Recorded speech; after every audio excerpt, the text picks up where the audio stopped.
ඔයාටත් මේ දවස්වල අහන්න ලැබෙන මිනිමෙරුම් සම්බන්ධ පුවත් නිසා හිතිලා තියෙනවද? සමහර මිනිස්සුන්ට තවත් මිනිසෙකුගේ ජීවිතේ නැති කරන්න පුළුවන් වෙන්නේ කොහොමද කියලා. අපිට නම් කෙනෙක්ට තුවාලයක් වුණත් දුක හිතෙනවා. වසර ගණනාවක් තිස්සේ විද්‍යාඥයන් උත්සාහ කළා මිනිමෙරුම් සහ දරුණු අපරාධ පිටුපස තිබෙන රහස් හොයාගන්න. ඔවුන් මිනිමරුවන්ගේ ජීවිත පමණක් නොවේ මොලේ පිළිබඳවත් පරීක්ෂණ කළා. එහිදී ඔවුන්ට මිනිමෙරුමක් සිදු කරන අවස්ථාවක මොලේ කොටස් කිහිපයක් එකවර ක්‍රියා කරන බව සොයාගන්න ලැබුණා. අද අපි බලමු එවැනි අවස්ථාවක මොලය ක්‍රියාත්මක වන විදිහ ගැන ලෝකයේ තුල විද්‍යාඥයන් විසින් සොයාගත්ත පුදුම හිතෙන කරුණු කිහිපයක් ගැන. මිනිසාගේ මොලය තුල ඇමිග්ඩලා නමින් හැඳින්වන කුඩා නමුත් වැදගත් කොටසක් පවතිනවා. අපට දැනෙන බය, කෝපය සහ අනතුරු හඳුනා ගන්න ප්‍රධාන වෙන්නේ මෙම කොටසයි. කෙනෙකු තර්ජනයකට මුහුණ දෙන අවස්ථාවක උදාහරණයක් වශයෙන් ගත්තොත් අපි පාරේ ඇවිදගෙන යනකොට බල්ලෙක් බුරාගෙන හපන්න ආවොත් එහෙමත් නැත්නම් කවුරු හරි අපිට පහර දෙන්න ආවොත් ඒ தත්ත්වය තක්සේරු නොකර අනතුරක් විදිහට සරල සංඥාවක් නිකුත් කරනවා. ඉතින් මෙහි ප්‍රතිඵලයක් ලෙස ශරීරය තුළ ඇඩ්‍රලනීන් යන හෝමෝනය නිකුත් වෙනවා. හෘද ස්පන්දනය වේගවත් වෙලා හුස්ම ගැනීම වැඩි වෙනවා. මාංශ පේශී එම தත්ත්වයට ක්‍රියාත්මක වීමට සූදානම් වෙනවා. මෙම தත්ත්වය විද්‍යාඥයන් විසින් fight or flight නැත්නම් සටන් කිරීම හෝ පලා යාම ලෙස හඳුන්වනු ලබනවා. මීළඟට මොලේ පාලන පද්ධතිය ගැන කතා කළොත් මිනිසාට හැඟීම් විතරක් නෙවෙයි තමන්වම පාලනය කරගන්න පුළුවන් හැකියාව තියෙනවා. එම පාලනය සඳහා ප්‍රධාන වශයෙන් ක්‍රියාත්මක වෙන්නේ ප්‍රීෆ්‍රන්ටල් කෝටෙක්ස් හෙවත් මොළයේ ඉදිරිපස කොටස.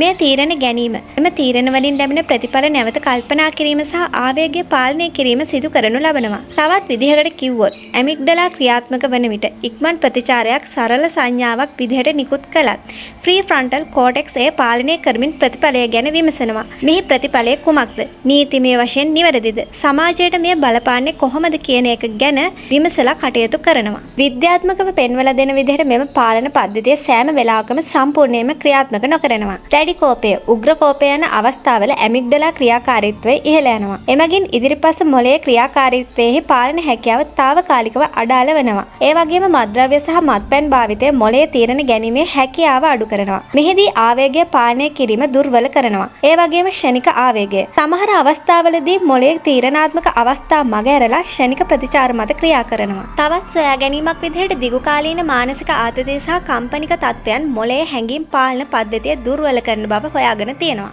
පරීක්ෂණවලට අනුව සමහර පුද්ගලයන්ගේ ඉදිරිපස මොළයේ ක්‍රියාකාරීත්වය ස්වභාවයෙන්ම නැත්නම් උපතේදීම අඩු විය හැකි බව සඳහන් කරනවා. මේ පිළිබඳව කළ විද්‍යාත්මක පරීක්ෂණවලදී ස්නායු අපරාධ විද්‍යාඥවරයෙකු වන ඒඩ්‍රියන් රේන් විසින් සිදු කරන ලද පරීක්ෂණවලදී ප්‍රචණ්ඩ අපරාධකරුවන්ගේ මොළය අධ්‍යයනය කරනු ලැබුවා. සමහර පුද්ගලයන්ගේ ඉදිරිපස මොළයේ ක්‍රියාකාරීත්වය සාමාන්‍ය මට්ටමට වඩා අඩු බව සොයාගෙන තිබෙනවා. නමුත් මෙය තනි වශයෙන් අපරාධ හැසිරීම පැහැදිලි කිරීමක් නොවේ.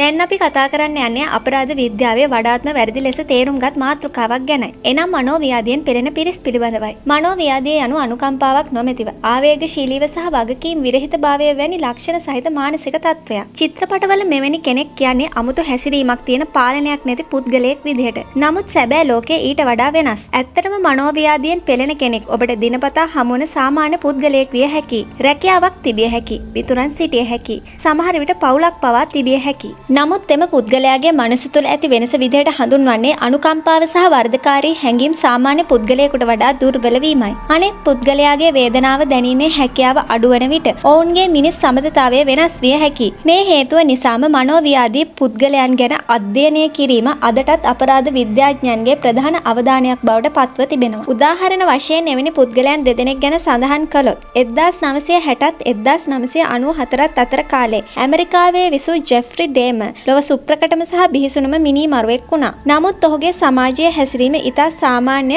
ආචාරශීලී සහ බුද්ධිමත් අයෙකු ලෙස පෙනුණා. ඔහු කුඩා කල සිටම හුදකලාව සිටීමට ප්‍රිය කළ ලැජ්ජාශීලී අයෙක්. නමුත් ඔහුගේ අභ්‍යන්තර ක්‍රියාකාරීත්වය පිළිබඳව පසුව හෙළි වූ කරුණු විද්‍යාඥයන් පවා පුදුමයට පත් කළා. ටෙඩ් බන්ඩි යනු 1970 දශකයේ ඇමරිකාවේ විසූ ලොව සුප්‍රකටම සහ වඩාත්ම කතාබහට ලක් වූ තවත් එක් බිහිසුණු මිනිමරුවෙක්. ඔහුගේ පෙනුම පෞරුෂය ඉතා කඩවසම් සහ උගත් ලෙස කතා කරන අයෙක් වගේම නීති ශිෂ්‍යයෙක් වුණා. නමුත් ඔහුගේ සැබෑ හැසිරීම එම පෙනුමට සම්පූර්ණයෙන්ම වෙනස් විය. මේ විද්‍යාඥයන්ට වැදගත් නිගමනයක් ලබා දුන්නා. එනම් පිටතින් පෙනෙන ආකාරයෙන්ම කෙනෙකුගේ මනස විනිශ්චය කළ නොහැකි බවයි. මිනිමරුවන් ගැන අධ්‍යයනය කළ විට විද්‍යාඥයන් තවත් රටාවක් දුටුවා. බොහෝ දෙනෙකුගේ ළමාවියේ හිංසනය තිබුණා. අපයෝජනය තිබුණා. නොසලකා හැරීම් තිබුණා. අස්ථාවර පෞල් පරිසර තිබුණා. ළමාවියේ අත්දැකීම් මොළයේ වර්ධනයට සහ පෞරුෂයට බලපෑම් කළ හැකි බව අද විද්‍යාව පිළිගන්නවා. නමුත් මෙතන තවත් ගැටලුවක් තිබෙනවා. එවැනි දුෂ්කර ළමා කාලයක් ගත කරන මිලියන ගණනක් මිනිස්සු සාමාන්‍ය ජීවිත ගත කරනවා. ඔවුන් කිසිදා අපරාධකරුවන් වෙන්නේ නැහැ. ඒ නිසා ළමා විය පමණක් හේතුවක් නොවේ. ඒ විශාල පින්තූරයේ එක් කොටසක් පමණයි. විද්‍යාඥයන්ට අනුව සියලුම මිනී මැරුම් එක වගේ නැහැ. ඒවා ප්‍රධාන වශයෙන් වර්ග දෙකකට බෙදන්න පුළුවන්. පළමුවෙන් ආවේගික මිනී මැරුම්. කෝපය, බිය හෝ හැඟීම් පාලනය නැතිවීම නිසා තප්පර කිහිපයකින් සිදුවන සිදුවීම්. දෙවැන්න සැලසුම් සහගත මිනී මැරුම්. මෙහිදී පුද්ගලයා කාලයක් තිස්සේ සිතනවා, සැලසුම් කරනවා, අවදානම් ගණනය කරනවා. ඒ නිසා මේ වර්ග දෙකේදී මොළයේ ක්‍රියාකාරීත්වයත් සම්පූර්ණයෙන්ම වෙනස් විය හැකිය. විද්‍යාව අපට පෙන්වා දෙන්නේ මිනිස් මොළය අතිශය සංකීර්ණ බවයි. කෝපය, බිය, ආවේගය සහ අත්දැකීම් අපේ තීරණ වලට බලපාන්න පුළුවන්. නමුත් ඒ හැඟීම් පාලනය කරගෙන නිවැරදි තීරණ ගැනීම තමයි මිනිසාගේ සැබෑ ශක්තිය. මිනිස් ජීවිතයක් කියන්නේ ආපසු ලබා දෙන්න බැරි වටිනා දෙයක්. ඒ නිසා කෝපය හෝ ආවේගය తాවකාලික වුණත් ඒන් ඇතිවෙන ප්‍රතිවිපාක ජීවිත කාලයක් පවතින්න පුළුවන්. ඒ නිසා අපේ මනස තේරුම් ගන්න එකත්, හැඟීම් පාලනය කරගන්න එකත්, ගැටලු වලට සාමකාමී විසඳුම් හොයන එකත් ඉතා වැදගත්. මිනිස් මනස ගැන ඉගෙන ගන්න එකේ අරමුණ ප්‍රචණ්ඩත්වය සාධාරණීකරණය කිරීම නොවේ. ඒවා වළක්වාගෙන වඩා හොඳ තීරණ ගන්න ඉගෙන ගැනීමයි. අද වීඩියෝවෙන් ඔබට අලුත් දෙයක් ඉගෙන ගන්න ලැබුණා නම් ලොව TV සමග රැඳී සිටින්න. අද වීඩියෝවෙන් අපි මිනිමැරුමක් සිදුවන විට මිනිස් මොළය ක්‍රියා කරන ආකාරය පිළිබඳ විද්‍යාත්මක තොරතුරු සොයා බැලුවා. ඔබ හිතන්නේ මිනිමරුවෙකුගේ ක්‍රියාව තීරණය කරන්නේ මොළයද? නැත්නම් ඔහුගේම තේරීම්ද? ඔබේ අදහස පහලින් කමෙන්ට් එකකින් අපට කියන්න.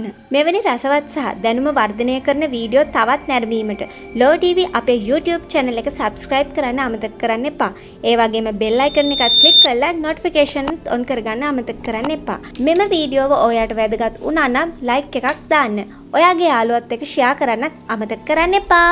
ගිහින් එන්නම්. ඔබට ජය වේවා.